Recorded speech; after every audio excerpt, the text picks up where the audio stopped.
శ్రీ గురుభ్యో నమః. మహాభారతం ఆది పర్వంలో 68వ అధ్యాయంలో దేవతలు దైత్యులు వాళ్ళ అంశాలు మహాభారతంలో ఏ పాత్రలో ఏ విధంగా జన్మించారు అనేటువంటిది మనం చెప్పుకుంటున్నాం. అందులో చంద్రుని కుమారుడైనటువంటి వర్చస్సుడు అభిమన్యుడిగా జన్మించడం జరిగింది. అది 68వ అధ్యాయంలో 115 శ్లోకాల వరకు నిన్నటి పాఠంలో చెప్తున్నాం. ఈరోజు మిగతా చెప్పుకుందాం. ముందుగా దైవ ప్రార్థన చేద్దాం. ఓం శుక్లాంబరధరం విష్ణుం శశివర్ణం చతుర్భుజం ప్రసన్నవదనం ధ్యాయేత్ సర్వవిఘ్నోపశాంతయే. వ్యాసం వసిష్ఠనప్తారం శక్తేః పౌత్రమకల్మషం పరాశరాత్మజం వందే కథాతం తపోనిధిం. వ్యాసాయ విష్ణురూపాయ వ్యాసరూపాయ విష్ణవే నమో వై బ్రహ్మనిధయే వాసిష్ఠాయ నమో నమః. నారాయణం నమస్కృత్య నరం చైవ నరోత్తమం దేవీం సరస్వతీం వ్యాసం తతో జయముదీరయేత్.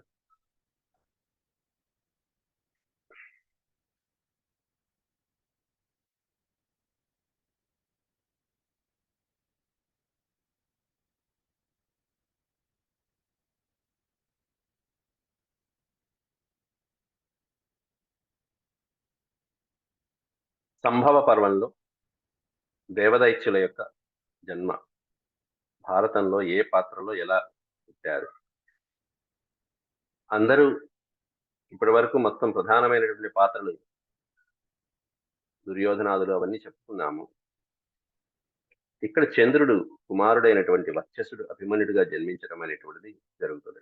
దేవతలందరూ నేమన్నా చంద్రుడి దగ్గరికి వెళ్తే చంద్రుడు తన కుమారుణ్ణి పంపించడం ఇష్టం లేదని ముందు చెప్పడం, అయినా దైవ కార్యం కాబట్టి నేను పంపిస్తానయ్యా, కాకపోతే కొన్ని నియమాలు ఉన్నాయని చెప్పి ఆ నియమాలు ఏమిటో చెప్తున్నాడు ఇక్కడ. సురకార్యం హిన కార్యం అసురాణాం క్షితౌ వధః. భూమి మీద అసురుల యొక్క వధ జరగటం కోసం అని చెప్పి దీన్ని సురకార్యంగా భావించి, ఇది దైవ కార్యం కాబట్టి మనందరికీ, తత్ర యాస్త్యత్యయం వర్చాన్ నచస్థాస్యతి వైచిరం. వర్చాన్, ఇక్కడ వర్చ అంటే వర్చసుడు, చంద్రుని కుమారుడైనటువంటి వర్చసుణ్ణి, నా కుమారుణ్ణి తత్ర యాస్యతి అయం వర్చ నచస్థాస్యతి వైచిరం. స్థాస్యతి అంటే నివసించడం, చిరం అంటే చాలా కాలం పాటుగా ఆ భూలోకంలో నా కుమారుడైనటువంటి వర్చస్సుడు నా స్థాస్యతి, నా అని పెట్టాడు ఇక్కడ. అంటే ఎక్కువ కాలం ఉండడు, ఎందుకంటే వాడిని విడిచి నేను ఉండలేనయ్యా, కాబట్టి వాడు కావాలి నాకు. అయితే ఈ అభిమన్యుని ఎలా జన్మించాడు, ఎవరికి జన్మించాడు ఈ వర్చస్సుడు అనేటువంటి కింద వివరంగా చెప్తున్నాడు చంద్రుడు దేవతలందరికీ కూడా. ఈ నియమాలు మీరు ఓకే అంటేనే నేను పంపిస్తానయ్యా అంటున్నాడు. ఐంద్రిర్నరస్తు భవిత యస్య నారాయణ సఖా సో అర్జునేత్యభివిఖ్యాతః పాండోః పుత్రః ప్రతాపవాన్. ఐంద్రి, ఇంద్రుని కుమారుని ఐంద్రి అంటారు. ఇంద్రుని కుమారుడిగా ప్రసిద్ధి చెందినటువంటి వాడైనటువంటి వాడు, నరనారాయణుల్లో నారాయణుడిగా పేరు గణించినటువంటి వాడు, నరుడిగా ఖ్యాతి గణించినటువంటి వాడు, నారాయణ సఖ అన్నారు. అంటే నారాయణుడికి స్నేహితుడిగా, సఖుడు అంటే స్నేహితుడిగా ప్రసిద్ధి చెందినటువంటి వాడు ఎవరైతే ఉన్నారో, యస్య నారాయణ సఖ, నారాయణుడికి ఎవరైతే ప్రీతిపాత్రుడుగా ఉన్నాడో అంటే నరుడు. నరనారాయణుల్లో నారాయణుడికి ఇష్టమైనటువంటి వాడు నరుడు. అట్లాంటి నరుడు ఐంద్రిహి నరస్తు భవిత. ఐంద్రిహి, ఇంద్రుని కుమారుడిగా జన్మించినటువంటి వాడు, ఇంద్రుని కుమారుడిగా ఖ్యాతి గణించినటువంటి వాడు నరహ, నరుడైనటువంటి వాడు. ఆ నరుడు ఇక్కడ అర్జునుడిగా జన్మించాడు. సో అర్జునేత్యభివిఖ్యాతః పాండోః పుత్రః ప్రతాపవాన్. పాండుపుత్రులలో ప్రతాపవంతుడైనటువంటి వాడిగా అర్జునుడు విఖ్యాతి పొందినటువంటి వాడు. అట్లాంటి ఆ అర్జునుని కుమారుడుగా నా కుమారుని పంపిస్తున్నాను. తస్యాయం భవితా పుత్రో బాలో భువి మహారథః. తస్యాయం భవితా పుత్రో, నా కుమారుడు, తస్య అయం పుత్ర, అయం పుత్ర, ఈ కుమారుడు అతని కుమారుడుగా ఖ్యాతి గణిస్తాడయ్యా. బాలో భువి మహారథ. బాలుడిగా ఉన్నప్పుడే మహారథుడిగా పేరు గడించినటువంటి వాడు. భూమి మీద మహారథుల్లో కొంతమందే ఉంటారు. వాటితో అత్యంత పిన్న వయస్కుడైనటువంటి మహారథుడు ఎవరయ్యా అంటే కేవలం నా కుమారుడే. బాలో భువి మహారథ. ఎన్నేళ్ళు వాడు ఆ పిల్లవాడు. తతః షోడశ వర్షాణి స్థాస్యత్యమర సత్తమాః. అమర సత్తమాః. ఓ దేవతల్లారా, అమరులు అంటే దేవత, ఓ మహానుభావులారా, దేవతల్లారా. తతః షోడశ వర్షాన్ని స్థాస్యతి. కేవలం 16 సంవత్సరాలు మాత్రమే భూమి మీద వాడు నివసించి, అస్య షోడశ వర్ష 16 సంవత్సరాల తర్వాత నన్ను చేరుకుంటాడయ్యా. ఎలా చేరుకుంటాడు అంటే, అస్య షోడశ వర్షస్య స సంగ్రామో భవిష్యతి. మహాసంగ్రామం జరుగుతుంది వీడికి 16 సంవత్సరాల ప్రాయంలో. అస్య షోడశ వర్షస్య అంటే ఇతనికి 16 సంవత్సరాలు వచ్చే సమయానికి సంగ్రామో భవిష్యతి. భవిష్యత్ కాలం, భవిష్యత్ అంటే జరుగుతున్నది ఫ్యూచర్ లో. ఏం జరుగుతుందంటే మహాభారత సంగ్రామం జరగబోతున్నది. దాంట్లో యత్ర అంశావః కరిష్యతి కర్మవీర నిషూదనం. అక్కడ ఈ మహానుభావుడు ఏ విధంగా మహాభారతంలో యుద్ధం చేయాలో ఆ విధంగా చేయవలసినటువంటి కర్మ వీరంగం చేసి పారేస్తూ ఉంటాడు. వీరనిషూదనం, వీరులందరూ కూడినటువంటి ఆ మహాసంగ్రామంలో వీడు చేయవలసినటువంటి పని చేస్తాడు. మహాభారత సంగ్రామంలో నరనారాయణులు లేనటువంటి సమయంలో వాళ్ళు ఒక అద్భుతమైనటువంటి పన్నాగం పన్నుతారు కౌరవాధములందరూ కూడా. చక్ర వ్యూహం అంటారు దాన్నే, పద్మ వ్యూహం అంటారు. ఆ వ్యూహంలో వీడు ప్రవేశిస్తారయ్యా అంటూ చెప్తున్నాడు చంద్రుడు. నరనారాయణాభ్యాం తు సంగ్రామో వినాకృతః చక్రవ్యూహం సమాస్థాయ యోధయిష్యంతి వస్సురాః.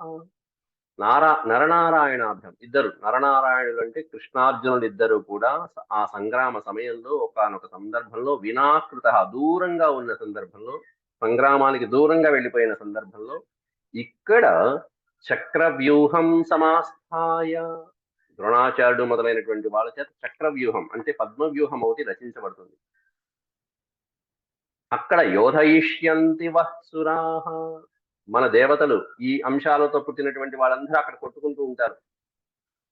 దేవతల చేత, అక్కడ అసురుల చేత రచించబడినటువంటి చక్రవ్యూహంలో యోధయిష్యంతి, అక్కడ మనవాడు యుద్ధం చేస్తాడయ్యా. ఈ పిల్లవాడు అక్కడ ఆ చక్రవ్యూహంలో, ఎవరూ ప్రవేశించలేనటువంటి ఆ చక్రవ్యూహంలో వీడు ప్రవేశిస్తాడు.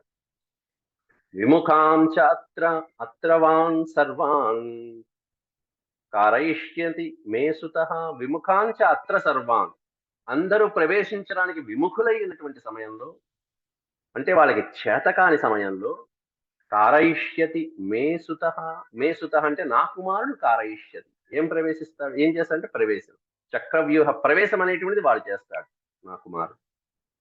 బాల ప్రవిశ్య చ వ్యూహం అభేద్యం విచరిష్యతి.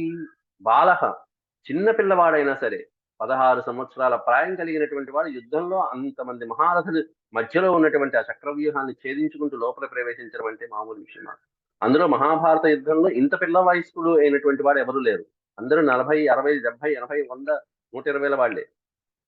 అట్లాంటిది 16 సంవత్సరాలు. బాలః ప్రవిశ్య చ వ్యూహం అభేద్యం, అభేద్యమైనటువంటి వ్యూహం. అభేద్యం అంటే ఎవరూ భేదించలేనటువంటి ఒక చక్ర వ్యూహంలోకి బాలః ప్రవిశ్య, బాలుడైన నా కుమారుడు ప్రవేశించి, విచరిష్యతి. చరిష్యతి అంటే సంచరించడం. హాయిగా వీరంగం చేస్తూ ఆ బ్రహ్మాండమైనటువంటి తన మహాపరాక్రమాన్ని ప్రదర్శిస్తూ అభేద్యమైనటువంటి ఆ వ్యూహంలో చరిస్తాడయ్యా. మహారథానాం వీరాణం కదనం చ కరిష్యతి. మహారథానాం వీరాణం, మహారథులు ఎవరైతే ఉంటారో, శత్రువీరుల్లో మహారథులైనటువంటి వాళ్ళు దుర్యోధనాదులు ఉన్నారు, కొంతమంది కృపాచార్యుడు, ద్రోణాచార్యుడు, వీళ్ళందరూ ఉన్నారు. అట్లా వాళ్ళందరూ ఉన్నటువంటి ఆ మహారథానాం వీరాణం కదనం చ కరిష్యతి. కథన రంగంలో వాళ్ళందరితో చుట్టుముట్టి ఉన్నటువంటి ఆ సంగ్రామంలో వీడు ప్రవేశించి వాళ్ళతో యుద్ధం చేశాడు. కరిష్యతి అంటే యుద్ధం, యుద్ధం కరిష్యతి. సర్వేషామేవ శత్రూణాం చతుర్థాంశం నయిష్యతి. అయితే యుద్ధం చేసి చేసి చేసి సాయంత్రం అయ్యేటప్పటికీ వీడు ఒకే ఒక్క రోజు అద్భుతమైనటువంటి ఆ చక్రవ్యూహం యుద్ధం చేసి సర్వేషామేవ శత్రూణాం, శత్రువులు ఎంతమంది అయితే ఉన్నారో 11 అక్షోహిణుల సైన్యం దుర్యోధన పక్షాన అయితే 7 అక్షౌహిణుల సైన్యం పాండవుల పక్షాన ఉంది. మొత్తం 18 అక్షౌహిణుల సైన్యం. దాంట్లో 11 అక్షౌహిణుల యొక్క దుర్యోధనుడి యొక్క సైన్యంలో చతుర్థాంశం నయిష్యతి, 4వ భాగం ఏదైతే ఉంటుందో దాదాపుగా 11 అక్షౌహిణుల సైన్యం అంటే 10 అనుకోపోని, 10లో 4వ భాగం అంటే దాదాపు ఒక 2 నుంచి 3 అక్షౌహిణుల సైన్యాన్ని ఒక్క రోజులో అభిమన్యుడు నాశనం చేశాడు. 2.5 అన్నట్టుగా. అట్లా దాదాపు 2.5 వంతుల యొక్క సైన్యం, 2.5 అక్షౌహిణుల యొక్క సైన్యాన్ని అభిమన్యుడు కాస్త కుప్పకూల్చి వీరంగం చేసి సాయంత్రానికల్లా నన్ను చేరుకుంటాడని చెప్పడం. చతుర్థాంశం నయిష్యతి దినార్ధేన మహాబాహు ప్రేతరాజపురం ప్రతి. దినార్ధేన మహాబాహు, అది కూడా అంత అద్భుతమైనటువంటి 2.5 అక్షౌహిణుల సైన్యాన్ని నాశనం చేసి నన్ను చేరుకుంటాడు. కానీ ఒక రోజులో కాదుట, దిన అర్ధేన, అర్ధ భాగంలో, కేవలం హాఫ్ డే, సొగ భాగమే, ఒక్క సొగం రోజులోనే మొత్తం 2.5 అక్షౌహిణుల సైన్యాన్ని నాశనం చేసి 4వ వంతు సైన్యాన్ని నాశనం చేసి మహాబాహు అయినటువంటి నా కుమారుడు ప్రేతరాజపురం ప్రతి. ప్రేతరాజపురం అంటే యమసదనం. అక్కడ యుద్ధంలో వీరమరణం పొంది నన్ను చేరుకుంటాడు. ప్రేతరాజపురం, ప్రేతములు వెళ్ళేటువంటి పురం ఏదైతే ఉంటుందో దాన్ని ప్రేతరాజపురం అంటారు. యమసదనం, యముని యొక్క మందిరం, యమ భవనానికి చేరుకుంటాడు. తతో మహారథైర్వీరైః సమేత్య బహుశో రణే దినక్షయే మహాబాహుర్మయా భూయః సమేష్యతి ఏకం వంశకరం పుత్రం వీరం వై జనయిష్యతి. దినార్ధేన మహాబాహు ప్రేతరాజపురం ప్రతి తతో మహారథైర్వీరైః సమేత్య బహుశో రణే. రణే, రణమునందు, బహుశః సమేత్య, అనేక వీరులైనటువంటి వాళ్ళు, అనేక మహారథులైనటువంటి వాళ్ళతో తలపడి ఆ యుద్ధంలో దినార్ధేన, ఒక దినంలో అర్ధ భాగం వరకు, సగ భాగం వరకు యుద్ధం చేసి అరివీర భయంకరంగా పోరాడి అందులో 4వ వంతు సైన్యాన్ని మట్టుపెట్టి తర్వాత నా కుమారుడు ప్రేతరాజపురం ప్రతి యమసదనానికి చేరుకుంటాడయ్యా. యుద్ధభూమిలో మరణిస్తే వీరస్వర్గమే సాక్షాత్. దినక్షయే మహాబాహుర్మయా భూయః సమేష్యతి, సమా ప్లస్ ఏష్యతి సమేష్యతి. దినక్షయం, దినము అంటే పగలు, క్షయం అంటే నాశనం. పగలు నాశనమైపోయి దినం అవసానమైపోయేటప్పటికి, అంటే సూర్య అస్తమయమయ్యే సమయానికి. దినక్షయము అంటే పగలు గడిచి రాత్రి కావటాన్ని దినక్షయం అంటారు. రాత్రి గడిచే సమయానికి, అక్కడ చంద్రోదయం అయ్యే సమయానికి నా కుమారుడు, మహాబాహు అయినటువంటి నా కుమారుడు మయా భూయః సమేష్యతి, నన్ను చేరుకుంటాడు. అంతేకాకుండా వీడు చేసిన మహా ఉపకారం ఏంటంటే, అభిమన్యుడు చేసిన మహా ఉపకారం, ఏకం వంశకరం పుత్రం వీరం వై జనయిష్యతి ప్రణష్టం భారతం వంశం సభూయో ధారయిష్యతి. ప్రణష్టం భారతం వంశం, మహాభారతంలో పాండవుల వంశమంతా వినాశనమైపోతే వీడు కుమారుడు, అభిమన్యుని యొక్క కుమారుడు ఎవరైతే ఉంటాడో ఒకే ఒక్కడు పరీక్షిత్, అభిమన్యుని కుమారుడు ఆ వంశాన్ని నిలబెడతాడయ్యా. అట్టా వంశాన్ని నిలబెట్టేటువంటి వాడు నా కుమారుడు అని చెప్తున్నాడు సగర్వంగా. ఏకం వంశకరం పుత్రం వీరం, వంశకరుడైనటువంటి ఒక పుత్రుణ్ణి కని, వీరుడైనటువంటి వాణ్ణి కని, జనయిష్యతి, వీడి వలన కనటం జరుగుతుంది, కుమారుడు కలగటం జరుగుతుంది. ఇది ఉత్తర అభిమన్యుడికి పుట్టినటువంటి వాడు ఈ పరీక్షిత్. అంటే అభిమన్యుడు యుద్ధానికి వచ్చే సమయానికి అక్కడ ఉత్తర గర్భవతిగా ఉంది. ఆ తర్వాత అభిమన్యుడు మరణించడం జరిగింది యుద్ధభూమిలో, ఉత్తర పరీక్షిత్తుని కనటం జరిగింది. అయితే ఇక్కడ ప్రణష్టం భారతం వంశం అన్నాడు. మొత్తం భారతంలో ఉప పాండవులు మొదలైనటువంటి వాళ్ళందరూ మరణించాక కుమారులు ఎవరు లేకపోతే అప్పుడు పరీక్షిత్తు ఈ వంశాన్ని కాపాడటం జరిగిందయ్యా అన్నాడు. మరి ఆ ఉప పాండవుల గురించి ఇంతవరకు వర్ణన చెప్పలా, అదిగో వస్తున్నానయ్యా అంటూ ఆ ఉప పాండవులు ఎవరు, వాళ్ళు ఏ అంశతో పుట్టారనేది ఇక్కడ చెప్పుకుంటున్నాడు. ద్రౌపదికి పుట్టినటువంటి 5గురు ఉప పాండవులు. ప్రణష్టం భారతం వంశం సభూయో ధారయిష్యతి. భూయ అంటే మరలా అని అగైన్. మొత్తం నశించిపోయినటువంటి భారత వంశాన్ని మళ్ళీ తిరిగి ధరించినటువంటి వాడు నా కుమారుడు. 16 సంవత్సరాల వరకు ఉండి ఒక్కరోజు ఆ చక్రవ్యూహంలో ప్రవేశించి ఒకే ఒక్క పూటలో 4వ వంతు సైన్యాన్ని, దుర్యోధని సైన్యాన్ని నాశనం చేసి నన్ను చేరుకుంటాడు. నష్టమైపోయినటువంటి భారత వంశాన్ని నిలబెట్టినటువంటి వాడు నా కుమారుడు అని చెప్తున్నాడు చంద్రుడు. ఇదంతా అగ్ని దేవతలందరూ సంతోషంగా అంగీకరించారు. వైశంపాయన ఉవాచ. వైశంపాయనుల వారు మొత్తం ఇదంతా జనమేజయుల వారికి చెప్తున్నాడు, పరీక్షిత్ కుమారుడైన జనమేజయుడు. ఏతత్ సోమవచ శ్రుత్వా తథాస్వితి దివౌకసః. దివౌకసః అంటే దేవతలు. ఏతత్ సోమవచ శ్రుత్వా, సోముడు అంటే చంద్రుడు. సోమవచ శ్రుత్వా, చంద్రుని యొక్క వచనాలన్నీ శ్రుత్వా విని దేవతలందరూ కూడా తథాస్తు ఇతి దివౌకసః, తథాస్తు తథాస్తు తథాస్తు, నాయన అలాగే నాయన నువ్వు చెప్పింది ఉన్నట్టుగానే జరుగుతుంది. ప్రత్యూచు సహితా సర్వే తారాధిపమపూజయన్ ఏవం తే కథితం రాజం స్తవ జన్మ పితుః. ఈ విధంగా ప్రత్యూచు సహితా సర్వే తారాధిపం అపూజయన్, దేవతలందరూ కూడా తారాధిప అంటే తారలకు అధిపతి అయినటువంటి ఆ చంద్రుణ్ణి పూజించారు. సంతోషం నాయన, వీరకుమారుణ్ణి పంపిస్తున్నావు అని చెప్పి సంతోషంగా దేవతలు చెప్పడం జరిగింది. ఈ విధంగా వైశంపాయనుడు జన్మేజయుడికి చెప్తూ, ఏవం తే కథితం రాజన్ తవ జన్మ పితుః. ఈ విధంగా నీ పితుః జన్మ, నీ తండ్రి యొక్క జన్మ, నీ తండ్రి యొక్క తండ్రుల యొక్క జన్మ, తాతల యొక్క జన్మ, ఇవన్నీ కూడా ఈ విధంగా దేవతల అంశతో రాక్షసుల యొక్క అంశతో కలిగినటువంటివన్నీ ఉన్నట్టుగా చెప్పాను నాయన అంటూ వైశంపాయనుల వారు చెప్తున్నారు జనమేజయుడు. ఇక కొంతమంది ఉన్నారు ఇంకా చెప్పనటువంటి వాళ్ళు, వాళ్ళని చెప్తున్నా విను నాయన అంటూ జనమేజయుడికి అగ్నేర్భాగం తు విద్ధి త్వం దృష్టధ్వం మహారథం. ఇక్కడ దుష్టద్యుమ్నుడు అనేటువంటి వాడు ద్రౌపదికి సోదరుడు, మహారథికుడు. ఆయన అగ్నేర్భాగం తు విద్ధి, విద్ధి అంటే తెలుసుకో అన్నట్టు, నువ్వు తెలుసుకో. త్వం విద్ధి, అతన్ని తెలుసుకో. ఆ దుష్టద్యుమ్ని నువ్వు అగ్నేర్భాగం తు విద్ధి, అగ్ని యొక్క అంశగా తెలుసుకోనైనా. అగ్నిదేవుని, సాక్షాత్తు అగ్నిదేవుని యొక్క అంశతో పుట్టినటువంటి వాడు ఎవరు అంటే ద్రౌపదికి అన్నయ్య అయినటువంటి దుష్టద్యుమ్నుడు. మొత్తం మహాభారతంలో పాండవ సైన్యానికి అంతటికి కూడా అధిపతి, 18 రోజులు కమాండర్. భీముడు, దుష్టద్యుమ్నుడు, వీళ్ళపైన అర్జునుడు, వీళ్ళపైన శ్రీకృష్ణ పరమాత్ముడు. అది వాళ్ళ యొక్క ప్లానింగ్ అలా ఉంటుంది. ఇంకొకడు ఉన్నాడు మహాభారతంలో, శిఖండి అనేటువంటి వాడు, భీష్మ పితామహుణ్ణి పడగొట్టినటువంటి ముఖ్య కారకుడైనటువంటి వాడు. శిఖండిన మధోరాజం స్త్రీ పూర్వం విద్ధి రాక్షసం. ఈ శిఖండి ఎవరి యొక్క అంశ అంటే రాక్షసుని యొక్క అంశగా విద్ధి, తెలుసుకో. రాక్షసుడు వాడు. ఈ రాక్షసుడి చేతుల్లో ఆ వసుకుమారుడైనటువంటి భీష్ముడు పడిపోయాడు, అష్టవసువుల్లో ప్రధానమైనటువంటి వాడు. శిఖండిన మధోరాజన్ స్త్రీ పూర్వం, ఇతడు ఈ శిఖండి పూర్వం స్త్రీగా ఉన్నటువంటి వాడు, పుట్టడం స్త్రీగా పుట్టాడు, కానీ ఒక యక్షుడి వలన పురుషుడిగా మారిపోయాడు. స్త్రీ పూర్వం విద్ధి రాక్షసం.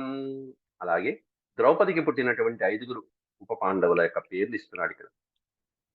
ద్రౌపదేయాశ్చ ఏ పంచ బభూవుర్భరతర్షభ విశ్వాం దేవగణాన్ విద్ధి సంజాతాన్ భరతర్షభ. ద్రౌపదీదేవికి పుట్టినటువంటి 5 ఉప పాండవులు కూడా విశ్వాం దేవగణాన్ విద్ధి, విశ్వే దేవతలు అంటారు. పితృదేవతల్లో ఎప్పుడైనా పితృకార్యాలు చేసేటప్పుడు విశ్వే దేవతలు స్థానం అని ఒకటి ఉంటుంది. పితృకార్యం చేయడానికి ఇంటికి ఎవరైనా వస్తే బ్రహ్మగారు ముందు పితృస్థానం ఒకళ్ళని కూర్చోబెడతారు, విశ్వే దేవత స్థానంగా ఒకరిని కూర్చోబెడతారు. ఆ విశ్వే దేవత స్థానంలో కూర్చున్నటువంటి వాళ్ళు, ఆ విశ్వే దేవత స్థానంలో ఎవరెవరు ఉంటారు, వాళ్ళ పేర్లు ఏమిటి అనేటువంటిది వివరంగా ముందు మళ్ళీ చెప్తారు. దాదాపు 60 కంటే పైన ఉంటారు వాళ్ళు. దాంట్లో ప్రధానమైనటువంటి వాళ్ళు కొంతమంది ఉంటారు. వాళ్ళ పేర్లతో పాటు భీష్మ పితామహుడు తర్వాత వివరిస్తాడు. అవన్నీ మనం వివరంగా చెప్పుకుంటాం. ఇప్పటి వరకు మనం చెప్పుకుంటున్నదంతా కూడా సంక్షిప్తంగా చెప్పుకుంటున్నటువంటి ఈ వివరాలన్నీ, ఇవన్నీ ముందు వివరంగా చెప్పుకుంటాం. ఈ విశ్వే దేవతలు అనేటువంటి వాళ్ళ యొక్క అంశతో ఈ 5 ఉప పాండవులు జన్మించడం జరిగింది. వీళ్ళ యొక్క అంశ, ఈ 5 విశ్వే దేవతల యొక్క అంశ పితృదేవతల స్థానంలో, పితృదేవతలకి తర్పణాలు ఇచ్చే పిండ ప్రదానాలు, తద్దినాలు చేసేటువంటి కార్యక్రమాల్లో వాళ్ళకి పూజించడం జరుగుతుంది. వాళ్ళ యొక్క అంశతో 5 కుమారులు జన్మించారయ్యా. వాళ్ళ పేర్లు ఏమిటంటే ప్రతివింధ్య సుత సోమః శృతకీర్తిస్తథాపరః నాకులిస్తు శతానీకః శృతసేనశ్చ వీర్యవాన్. ప్రతివింజుడు, శృతసోముడు, శృతకీర్తి, శతానీకుడు, అలాగే శృతసేనుడు మొదలైనటువంటి ఈ 5 ఉప పాండవులుగా జన్మించారు. పరాక్రమవంతులు వీళ్ళందరూ కూడా. సూరో నామ యదుశ్రేష్టో వసుదేవ పితాభవత్. శ్రీకృష్ణుని యొక్క తండ్రి అయినటువంటి వసుదేవుడు, ఆ వసుదేవునికి తండ్రి సూర్యుడు అనేటువంటి వాడు. సూరో నామ యదుశ్రేష్ట. యదుశ్రేష్ట అంటే యదువంశంలో శ్రేష్ఠుడైనటువంటి సూర్యుడు అనేటువంటి వాడు వసుదేవ పితా అభవత్. వాసుదేవుని తండ్రి వసుదేవుడు, ఆ వసుదేవునికి తండ్రి అయినటువంటి వాడు సూర్యుడుగా జన్మించాడు. సూరో నామ యదుశ్రేష్ట. ఈ సూర్యుని యొక్క కుమార్తె పృథ అంటే కుంతీదేవి. పుట్టంగానే సూర్యుడు ఎవరు పుట్టినా సరే, అది కుమార్తె అయినా లేకపోతే కుమారుడైనా సరే, పుట్టినటువంటి వాళ్ళని నీకు ఇచ్చేస్తానన్నయ్యా అని చెప్పి తన సోదరునికి మాట ఇచ్చాడు.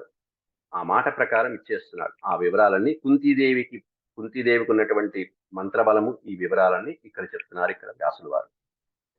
తస్య కన్యా పృథా నామ రూపేణ సదృశీ భువి పితుస్వశ్రీయ పుత్రాయ సో అనపత్యాయ వీర్యవాన్ అగ్రమగ్రే ప్రతిజ్ఞాయ స్వస్యాపత్యస్య వై తథా. సూరో నామ యదుశ్రేష్ఠ. యదుస్వంశంలో శ్రేష్ఠుడైనటువంటి సూర్యుడు, అతని కుమార్తె పృథ అనేటువంటి ఆవిడ పేరు. కుంతీదేవి యొక్క అసలు పేరు పృథ. పృథ పృథ పృథ. తస్య కన్యా పృథా నామ రూపేణ సదృశీ భువి. భూమి మీద చక్కటి సౌందర్య రూపంతో పుట్టినటువంటి ఆవిడ, అత్యద్భుతమైనటువంటి సౌందర్య రాశి కన్యక ఈ పృథ అనేటువంటి ఆవిడ. పితుహు స్వశ్రీయ పుత్రాయ. తండ్రి, ఆ పృథ యొక్క తండ్రి అయినటువంటి సూర్యుడు స్వశ్రీయ పుత్రాయ, తన వంశంలో తన సోదరుడిగా పుట్టినటువంటి వాడికి సో అనపత్యాయ వీర్యవాన్. అనపత్యము అంటే పుత్ర సంతానం లేనటువంటి తన సోదరునికి అయమగ్రే ప్రతిజ్ఞాయ స్వస్యాపత్యస్య వై తథా. స్వస్యాపత్యస్య, అపత్యుడైనటువంటి తన సోదరుడికి తన అగ్రకుమార్తెగా ఎవరైతే అంటే ముందు ఎవరైతే పుడతారో, అగ్రమగ్రే ప్రతిజ్ఞాయ, ముందుగా ఎవరైతే తనకి పుట్టారో ఆ పుట్టినటువంటి బిడ్డని తనకి ఇచ్చేస్తాను అని చెప్పి ప్రతిజ్ఞ చేశాడు. ఆ ప్రతిజ్ఞ ప్రకారం ముందు కన్య పుట్టింది, ఆ కన్యని ఇచ్చేశాడు. ఎవరికి ఇచ్చాడు, ఎవరు పెంచారు కుంతీదేవిని అనేది ఇక్కడ చెప్తున్నాడు. అగ్రజాతేతి తాం కన్యాం సూరో అనుగ్రహ కాంక్షయా అదదత్ కుంతి భోజాయ సతాం దుహితరం తదా. కుంతి భోజుడు అనే తన సోదరునికి ఈ సూర్యుడు, ఆ కుంతి భోజుడు అనేటువంటి అతని తన కూతురైనటువంటి అగ్రజాతేతి తాం కన్యాం, మొట్టమొదటిగా పుట్టినటువంటి ఆ కన్యని సూరో అనుగ్రహ కాంక్షయా, యదువంశ శ్రేష్ఠుడైనటువంటి సూర్యుడు చక్కటి అనుగ్రహంతో మాట నిలబెట్టుకునేటువంటి ఆ ప్రతిజ్ఞను నిలబెట్టుకునే కాంక్షతో అదదత్. అదదత్ అంటే ఇచ్చేశాడు అని. దదాతి అంటే ఇవ్వటం, అదదత్ అంటే ఇచ్చేశాడు. ఎవరికి ఇచ్చాడంటే కుంతి భోజాయ, తన సోదరుడైనటువంటి కుంతి భోజునికి ఇచ్చేశాడు. సతాం దుహితరం తదా. దుహిత అంటే కుమార్తె అని. తన కుమార్తె అయినటువంటి ఆ వృద్ధను కుంతి భోజునికి పెంచుకోమని ఇచ్చాడు. ఆ కుంతి భోజుడు పెంచాడు కాబట్టి ఆవిడ పేరు కుంతిగా మారింది. అప్పటిదాకా పృథ, ఇక నుంచి కుంతి. సా నియుక్తా పితుర్గేహే బ్రహ్మణాతిథి పూజనే.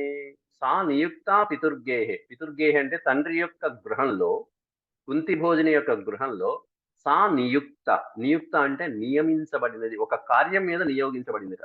అమ్మ నువ్వు ఈ పని చేయి, నీకు ఇంకా వేరే పని లేదు, ఇదే పని అని ఒక పని ఎందు నియోగించబడిందిట. ఏమిటా పని అంటే బ్రాహ్మణ అతిథి పూజనే. అతిథి పూజన, అతిథిగా వచ్చినటువంటి దుర్వాసుని పూజించేటువంటి పనిలో నియోగించబడింది. అమ్మ దుర్వాసుల వారు వచ్చారు, బ్రాహ్మణుడు సద్బ్రాహ్మణుడు పరమకోపిష్టి అతిథిగా వచ్చాడు కాబట్టి నువ్వు సేవించు, ఆయన ఏదంటే అది, ఎలా అంటే అలా అత్త సేవించండి. ఉగ్రం పర్యచరోద్ధోరం బ్రహ్మణం సంసిత వ్రతం. సంసిత వ్రతం, వ్రతములను నిష్ఠగా ఆచరించేటువంటి వాడు, బ్రహ్మతో సమానమైనటువంటి వాడు, బ్రాహ్మణుడైనటువంటి వాడు, ఉగ్రమైనటువంటి స్వభావం కలిగినటువంటి వాడు, పర్యచరోద్ధోరం అంతా సంచరిస్తూ ఇక్కడికి వచ్చి ఉపరిచర్యలు అంటే అతిథిగా వచ్చినటువంటి ఆ మహానుభావుణ్ణి తపరయ్యలతో చక్కగా ఆయన్ని సంతోషపెట్టింది కుంతీదేవి. నికూఢ నిశ్చయం ధర్మే యం తం దుర్వాససం విదుః సముగ్రం సంసితాత్మానం సర్వయత్నైరతోషయత్. నిగూఢ నిశ్చయం ధర్మే, ధర్మమునందు నిశ్చయమైనటువంటి బుద్ధి కలిగినటువంటి వాడు అని అర్థం. ధర్మము తప్పనటువంటి వాడు దుర్వాసుడు.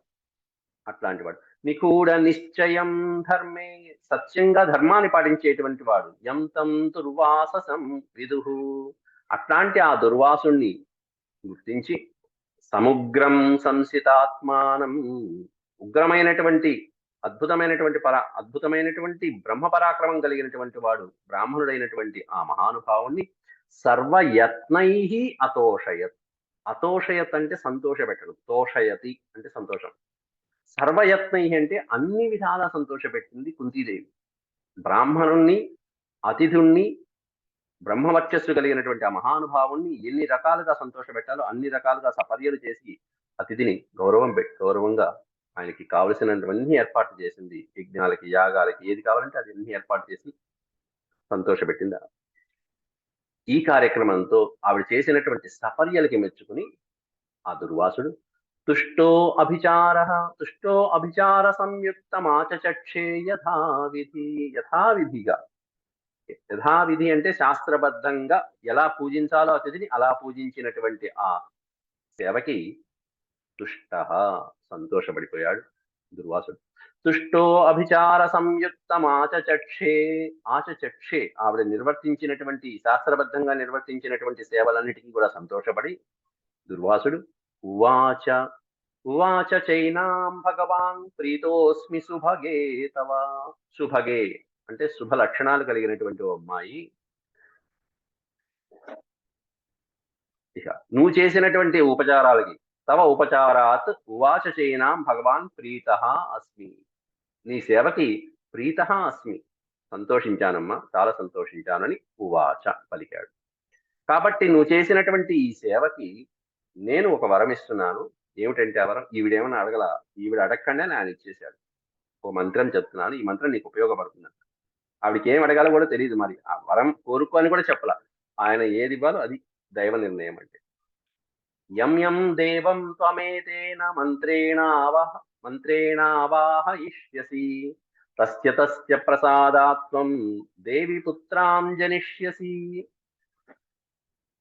ఇక్కడ చూడండి, త్వం ఏతేన మంత్రేణ ఆవహిష్యసి అన్నారు.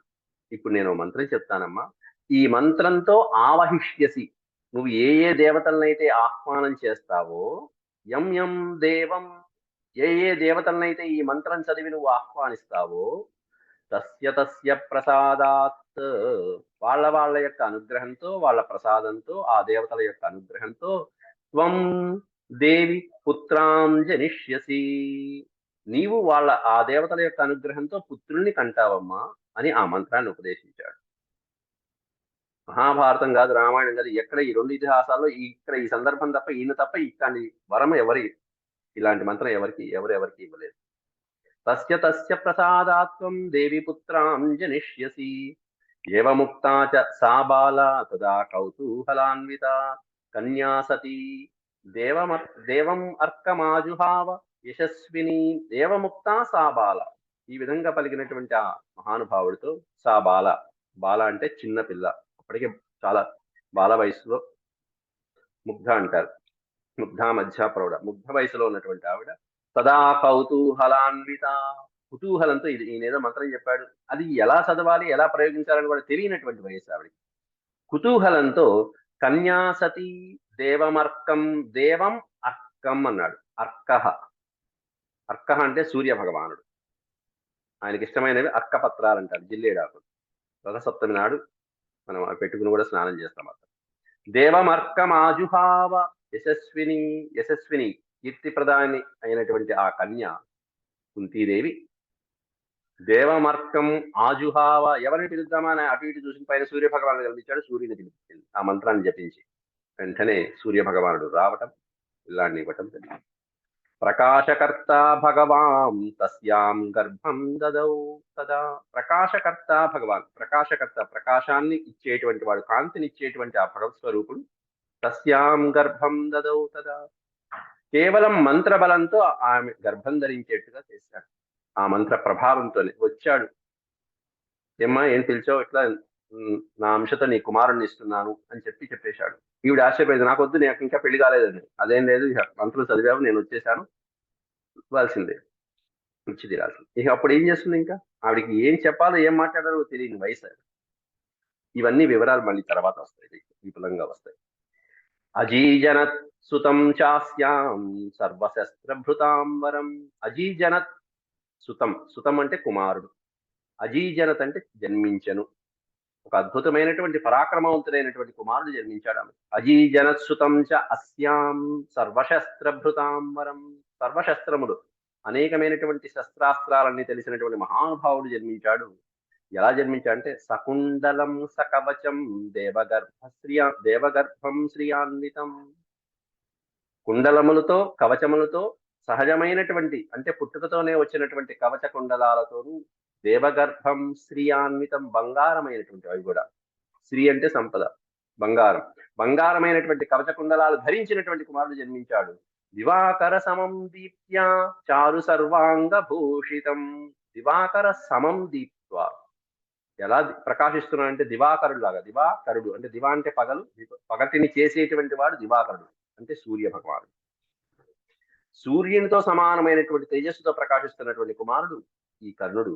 సహజ కుండలాలతో, బంగారమైనటువంటి కవిత కుండలాలతో జన్మించాడు. చారు సర్వాంగ భూషితం. చారు అనే పదానికి అర్థం సుందరమైనటువంటి వాడు అని. చారుమతి అంటారు స్త్రీని, సుందరంగా ఉంటే. చారు సర్వాంగ భూషితం, సర్వ అంగములని సుందరమైనటువంటి, కాంతివంతమైనటువంటి, అద్భుతమైనటువంటి, ప్రకాశవంతమైనటువంటి, సుందరమైనటువంటి ఆకారంతో పిల్లవాడు జన్మించడం జరిగింది. నిగూహమానా జాతం వై బంధుపక్ష భయాత్తదా. ఇక బంధువులు వీళ్ళందరూ ఉన్నారు, ఇలా కన్యగా ఉంటే ఈ పిల్లవాడు జన్మిస్తే ఈ పిల్లవాడిని నేను ఎక్కడ పెట్టి తిరగాలి. కాబట్టి బంధువులంటే భయపడినటువంటి ఆవిడ నిగూహమానా, ఒకసారి ఆలోచించి భయపడి, ఉత్ససర్జ జలే కుంతి తం కుమారం యశస్వినం. తం కుమారం యశస్వినం, కీర్తిమతి అయినటువంటి ఆ కుంతీదేవి తన కుమారుణ్ణి, ఆ పిల్లవాడిని, ఆ మంత్ర ప్రభావంతో పుట్టినటువంటి ఆ పిల్లవాడిని ఉత్ససర్జ జలే, జలే ఉత్ససర్జ, నీటి యందు విడిచిపెట్టింది. ఉత్ససర్జ అంటే విడిచిపెట్టడం, నీటిలో, నదిలో వదిలిపెట్టేసింది. అలా నీటిలో వెళ్ళిపోయినటువంటి ఆ పిల్లవాడిని ఎవరు పెంచారు, ఎలా పెరిగాడు, వాడెవరు, ఆ తర్వాత మిగిలినటువంటి వాళ్ళు ఎవరెవరు జన్మించారు అనేటువంటి అవన్నీ కూడా ఇంకా 25-30 శ్లోకాల వరకు ఉన్నాయి. అవి రేపు పాఠంలో ఈ అధ్యాయాన్ని పూర్తి చేసుకుంటాం. 165 శ్లోకాలు ఉన్నాయి. అవి మనం రేపు ఈ పాఠాన్ని పూర్తి చేసుకుని తర్వాత శకుంతలా దుష్యంతుల యొక్క అధ్యాయాలు, వాళ్ళ యొక్క కథాభాగాలతో మనం ప్రవేశిస్తాం ఈ భరత వంశంలో. ఈ కర్ణుడు జన్మించడం 139 శ్లోకాల వరకు ఈ రోజు పూర్తి చేసుకుంటాం. ఓం శాంతి శాంతి శాంతి. అక్షరపదభ్రష్టం మాత్రాహీనం తత్సర్వం క్షమ్యతాం దేవనారాయణ నమోస్తుతే. సర్వం శ్రీకృష్ణార్పణమస్తు.